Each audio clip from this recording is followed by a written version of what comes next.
arinta laga waramayo aniga Maxamed Iimaan Aadan baan ahay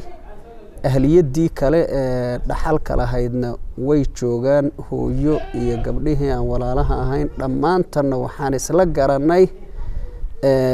maadaama marxuumkii dhintay aan hadda la soo celinaynin annaga inay nooga ajri badan tahay aakhiro nooga qiimo badan tahay adduunna dhaqan ahaan iyo gudwa ahaan iyo uswa ahaan ay noogaga qiimo badan tahay cafiska marka cafiskaasaanu qaadanay annagoo dhammaystiran oo ka tashanay oo isweydiinay ayaanu dadkii warasada ahaa iyo ehelkii aabbo ehelkiisa ahaa dhammaantana isla garanay inaanu cafino aadan cusmaan aadan weris oo aabbo ilaahay gacantiisa uu ku sababay sidaasaanu qaadanay. Assalaamu calaykum waraxmatullaahi wabarakaatuh. mudan yaali marwayun ku soo dhawaada waraysi gaar ah oo aan la yeelanayno Sheekh Maxamed Iimaan Aadan oo ka mid ah culimada deegaanka Soomaalida. qiso cajiib ah oo aad loo hadalhayay isla markaana deegaanada Soomaalida aad looga hadalhayay ayaa halkaan maanta waxaa fadhiya sheekhi noo sheegi lahaa dhacdadana ay qaybta weyn ka ahaa waa Sheekh Maxamed Iimaan Aadan. runtii Sheekh Maxamed waxa u yimid sida uu noo sheegay nin sheegay inuu aabihii dilay isla markaana uu ka dalbanayo cafis 51 sano kadib. marka waxaa ka warantaa bal sidee wax u dhaceen iyo sidoo kale taariikhda oo kooban bal inta ka waran soo dhawow. بسم الله الرحمن الرحيم الحمد لله رب العالمين والصلاة والسلام على أشرف الأنبياء والمرسلين سيدنا محمد وعلى آله وصحبه أجمعين. يا عبد الحكيم أذيك إيو بهذا أتكسر عتي إسجارسين تبدمانتين هرتوان دين سلام يا السلام عليكم ورحمة الله وبركاته. ومضى صوماليات يا مسلمين تبى ميل كستوي شوغانا وان سلام يا أنيقو كفايدي سنة يا فرصة مانتا waxaan leeyahay dhammaantiin ba assalaamu calaykum waraxmatullaahi wabarakaatuh. dhacdada aad iga warsatay qariibka ah hadda inagu cusub waxay dhacday taariikh ahaan 1977 ayay dhacdadu ahayd taariikhda ingiriiska sida waqtiga laynooga waramay anigu waxaan ahaa 2 sano jir aabba markii la dilay allaha u naxariiste 2 sannadood ayaan jiray waxaa iga weyneyd hal gabadh oo iga dambeysayna waqtiga calooshay ku jirtay reerka qoyskii intaas waqtiga ka koobnaa aabba marka qaabkii loo dilay waqtiga annaga sidii naloo sheegay way intaana taa u gelin hadda qoyskii aad sheegtay ma joogaan 3 qof ay ka koobnaadeen ma nool yihiin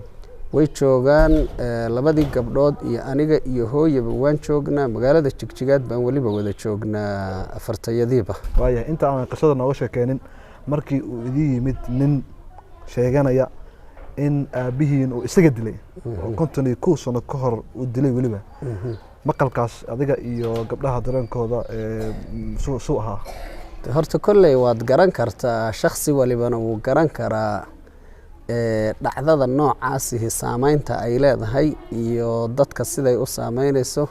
laakiin maadaama oo dadkan xaafadii ay yihiin dad ahludiin ah dhacdaduna waqti hore ay ahayd sabirkii ayaan qaadanay oo aan isku sabirsiinay laakiin dareenka waad garan kartaa shakhsi walibana wuu garan karaa waqtiga dareenka qofku siduu noqonayo. waayo waxaan rabnaa marka si fiican ay u fahmaan markii hore aabbo idinka geeridiisa mise ku maqasheen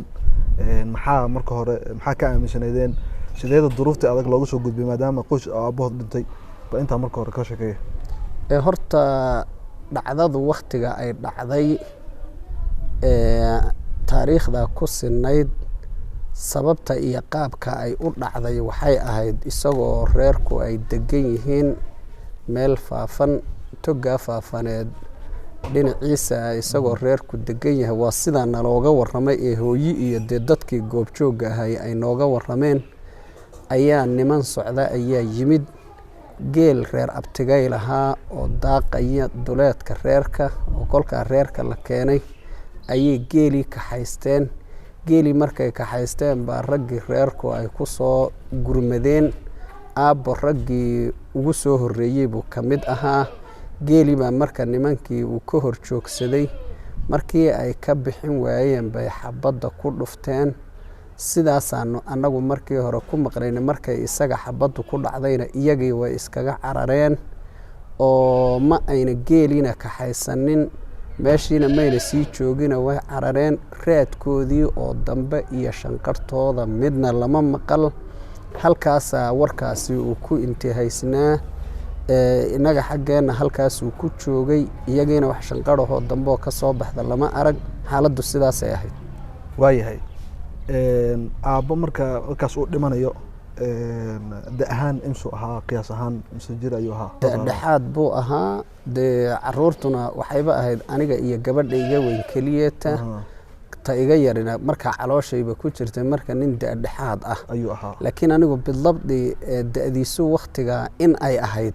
lama garan karo, uma hayo. waayahay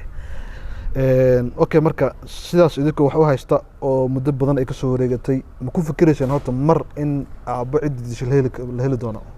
maya, in adduunka lagu heli ma aanan ku fikiraynin, mana aanan daydaynin. laakiin aakhiro in la isugu tegay yowma liqaa unbaan annagu ku fikirayna. waa tahay. marka sidee marka wax u dhaceen? markii dambe maxaa dhacay? iyadoo xaaladdu halkaa taagan tahay ayaa hadda wakti laga joogo muddo bil iyo bar qiyaaskii ku qiyaasan ayaa nin reerka ah oo dhagax buur jooga oo cabdulaahi cali nuur la yidhaahdo, cabdulaahi cali nuur ducaale, ayaa waxay is arkeen ninkii wax dilay nin uu adeer u yahay oo isaguna nin culamo ah, sheekh uweys la yidhaahdo, oo ay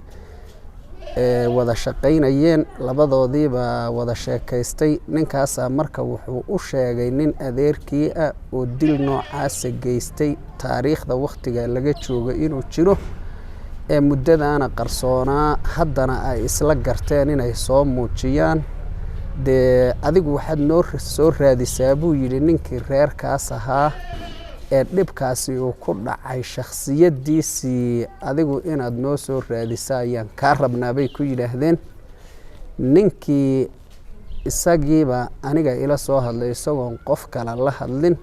aniga markaa uu ila hadlayo kama uuna warqabin xataa in aabba la dilay, isagu ma uuna ka warqabin. laakiin maadaama ood reerka iiga aqoon badan tahay,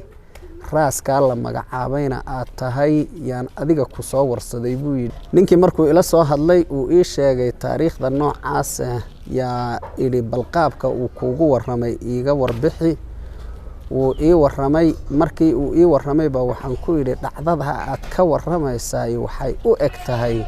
sheekhii aniga waalidkay ahaa inay tii ku saabsanay tahay. adiga aabbaha? aniga aabbahay sheekh iimaan inuu ahaabay u eg tahay. bal nimanka dib ugu noqo, warka dib uga soo xaqiiji. wuu ku noqday, way ka soo warrameen. haddana anigii bay ila soo hadleenoo ninkii dhagax buur joogay baa telefoon igula soo hadlay. sidaasaan ku xidhiidhnay. ugu dambayn bishan ingiriisigii maalinkii ay 5 ahayd, bishan 7 2021 bishan 7 maalintay 5 ahayd ayaan kulannay oon isugu nimid fadhi. isagii gacanta lahaa iyo odayaal isaga raaskiisa ah iyo annagii, markaasaan wada fadhiisannay. markaasaa warbixintii oo dhammaystiran uu na siiyey, qaabkii wax u dhacay iyo wakhtigay dhacday iyo goobtay ka dhacday iyo wixii oo dhammaystiran buu nooga warramay. annagu wixii aan haynayna waan uga warranay. markaasaan warkii isla taxqiijinay inay arrintu noocaas ahayd. sidaasuu marka warku ku soo baxay. arrintaasi markii ay isla hubsashadii dhacday kadib ayaa dee haddana dadkii tolka ahaa inay dib tashi u galaan oo arrintii wax layska weydiiyo wixii laga yeeli lahaa ayaa haddana dib laysugu noqday. waaye marka isaga inuu aabba dhintay oo aabba dilay nafta ka baxday sideen ku ogaadu yidhi? markii ilaa xabad markuu yidhi waxaa noo sheegtay inuu cararay. marka inuu sheekh iimaan dhintay oo uu aakhiro aaday siduu ku ogaaday? isagu isla markiiba wuxuu sheegay xabaddu inay madaxa kaga dhacday. dee maba uuna la dhuldhicina xabaddu markay madaxa kaga dhacday geeridiisa wuu u joogay oo wuu arkayey isagiyo dee ninkii ay wada socdeen 2 ninun bay ahaayeen siduu noo sheegay waxaan idhi buu yidhi war nin baan dilaye oo dhintay ina soo cararsii baan ku idhi buu yidhi saasuu isagu noogu sheegay marka ninka dhintay markaasi goobta ku dhintayna adiga aabaha ayuu ahaa dabcan sidii sheekada markay isku waafaqday isaga marka muddo ayuu ka soo wareegay 51 sano ah oo aad u fara badan marka ma sheegay wixii ku dhaliyay haatan inuu soo gudbiyo intuu idin yimaado oo idin yiraahdo dhibkaas ayaan geystay balse maaragtay lagu xallin karaa isaga wuxuu noo sheegay horta bidlabdi shakhsi ahaan inuu u dareemay waqti anigu oo Jabuuti ka imid aan halkan darsi ka bilaabay magaalada Jigjigaad oo kitaab ka aqriyay haddana sanadkii dambena qabri daharo kitaab kale aan ka aqriyay oo uu ku daray xataa wiil uu isagu dhalay ragii kutubta aqrisanayay inuu kamid ahaa waqtiga oo hadda 2017 bay ahayd waqtigaas wuxuu yiri anagoo meel maqaaxi ah fadhina ayaa niman baa sheekeeyay oo sheekhan ka waramay markaasay sheekadii bay ku dareen buu yiri ninkan aabihii isagoo 2 jir abaa la dilay cid dishayna lama yaqaano warkaas uu ku daray markii warka ay nimankaasi warameen ayaa aniga qalbigayga ay ku dhacday buu yiri ninkii aan berigii dilay ee qarsoona inuu isaga yahay marka intaana waan la galgalanayay buu yiri haddana waxaan gartay maadaama aniga aakhirul umri aan joogo inaan balbaadi goob aan galo oo raadiyo raadku inuu halka yahayna maalintaas dareenkeedu igu dhashay buu waayo isaga marka hadalka sidoo u dhageeyay diyaar mu ahaa in haddii noqoto in laga arguto oo markaas nafta la dhaafiyo wax kasta oo loo qorsheeyo markaas isaga markaas ka muuqato dareen ahaan oo mashay saas uma idinku sheegay isagu dareen ahaan wuxuu noo sheegay inuu nin hadda wixii dhacay ka qoomamaysan yahay oo ka toobad keenay qaabkii loogu taliyay ee dadka ehliyada marxuumkii ehelkiisii ay ugu taliyaan uu diyaar yahay sidaas uu noogu sheegay idinka markii ugu horeysay maxaa maskaxda ku soo dhacday shakhsi ahaan Sheekh Maxamed ani waxaa ku soo dhacday maadaama uu aabba dhintay oo aan la soo celinaynin isagiina ilaahay uu tawbadii waafajiyay annagana inuu nooga wanaagsan yahay cafiska inaan qaadano oo annagana xagganaga inaan faman cafaa wa aslaxa fa ajruhu cala Allah inaan qaadano sidaas annagana maskaxdanada ku soo dhacday marka sidaas annaguna go'aankeeda qaadan marka laga yimaado in dhiig laga qaato sida kale waa cafiseen arinta laga waramayo aniga Maxamed Iimaan aadan baan ahay ahliyadii kale ee dhaxalka lahaydna way joogaan hooyo iyo gabdhihii aan walaalaha ahayn dhammaantanna waxaan isla garanay maadaama marxuumkii dhintay aan hadda la soo celinaynin annaga inay nooga ajri badan tahay aakhiro nooga qiimo badan tahay adduunna dhaqan ahaan iyo gudwa ahaan iyo uswa ahaan ay noogaga qiimo badan tahay cafiska marka cafiskaasaanu qaadanay annagoo dhammaystiran oo ka tashanay oo isweydiinay ayaanu dadkii warasada ahaa iyo ehelkii aabbo ehelkiisa ahaa dhammaantana isla garanay inaanu cafino aadan cusmaan aadan waris oo aabbo ilaahay gacantiisa uu ku sababay sidaasaanu qaadanay waayo sheekadan waa sheeko cajiib ah oo ku cusub dhagaha dadka dhacdo noocan oo kale ah weli ma maqashay ma maqal laakiin waxaan ugu baaqaynaa dadka dhammaan wixii xaq noocaas oo kale uu ku qarsoon yahay xuquuqda qarsoon ilaahay iyo adoonka qabaay way is og yihiin inay ku daydaan dhacdadan oo ay u noqoto mid ay ku daydaan oo insha Allah ta'ala faa'iidooyin kale oo fara badan ay ka dhashaan taasaan ugu baaqaynayoon rajaynaynaa dadkuna inay ku daydaan Sheekh Maxamed dadka qaar waxay isweydiin karaan haddii mar aabba aad maqasheen in la dilay oo aad dilkiisii xaqiijiseen markii aad soo weynaateen ma isku daydeen inaad raadisaan dadkii aabba dilay ama dabagal ma ku samayseen haddii ayna sameynina maxaa u samayn weyseen maanaan isku dayin inaan dabagal samayno waxaanu isugu dayi weynay waxay ahayd annaga hooyo ilaahay khayrkeeda ha badiye waxay nagu barbaarisay diiniga oy nagula dadaashay marka maadaama uu aabba uu dhintay raadraadinta iyo daydaygaasi inuu cuqdad iyo calool xumo uu nagu beero ayaanan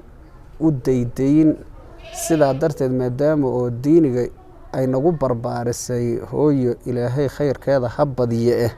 annagu dadka ahludiinka ahee hawshaa diiniga a mooye taasi ayna cuqdadba ku haynin baan ahayn kolleyna dee arintaasi adduun inay ku soo baxda maba aanan sidaan horeyba kuugu sheegay ma aanan qiyaasaynin laakiin aakhiro marleyba inay soo bixi doonto dee waan yaqiinsanayn sidaa darteed baabanaan isugu mashquulininba marka hooyo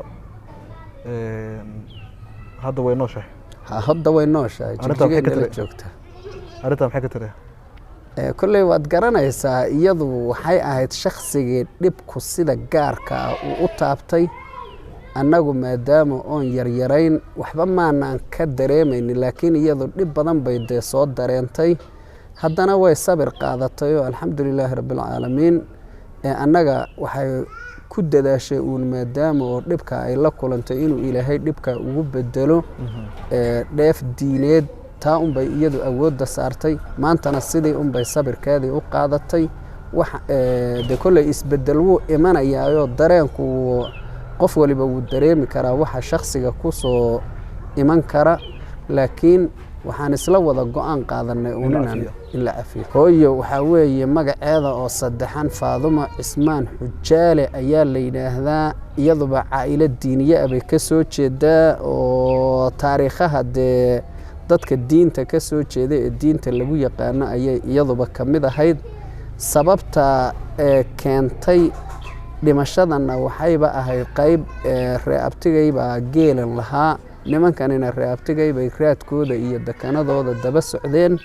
iyaduna sidaasay ahayd marka faadumo cismaan xujaale ayaa la yidhaahdaa waana caa'ilada diiniyada abay iyaduna ka soo jeeda waayahay noloshii marka aad soo marteen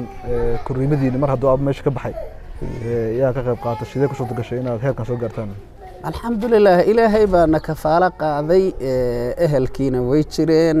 alxamdulilah marka taa hadda wax dhibaato ahoo aan kala kulanteen malaha kasii warbixino oon kala kulanay ma jiro dhabarka hooyaa u ridatay macnaha haa dhabarka hooyaa u ridatay weliba awoodda waxay saartay inay diiniga nagu barbaariso ilaahay khayr ha ku jazeeyo ilaahayna wuu u aqbalay arinteedii oo dee maanta ubadkeeda maalinkaa uu dhintay iyadu waxay ka koobnayd aniga iyo gabadha iga weyn gabadha iga yarina calooshay ku jirtay maanta dadka ay hooya dhashay iyo dadka ay sii dhaleenina 350 ruux ayay marayaan aabbo walaaladii ma jireen way jireen aabbo walaaladii baa jiray markaa 3 caruurahoo naga dambeysay bay u dhashay 3danadii hore iyo 6daas aanu ahayn 6diiba hadda way nool yihiin 6diiba reeray leeyihiin dhowr iyo 50 ruux baan maraynaa aabbo adiga keliga ayuu wax wiila markaa ka tegay markaas si fiican waa tahay aad iyo aad ayaa u mahadsan tahay sheekh maxamed iimaan aadan oo loo yaqaano sheekh ibnu lamuun oo ka mid ah culimada deegaanka soomaalida kaas oo faahfaahin ka bixinayay qaabkii u dhacday dilkii loo geystay aabihii sheekh iimaan isagoo markaasi noo sheegay qaabkii u dhacday dhacdadan oo si weyn loo hadalhayay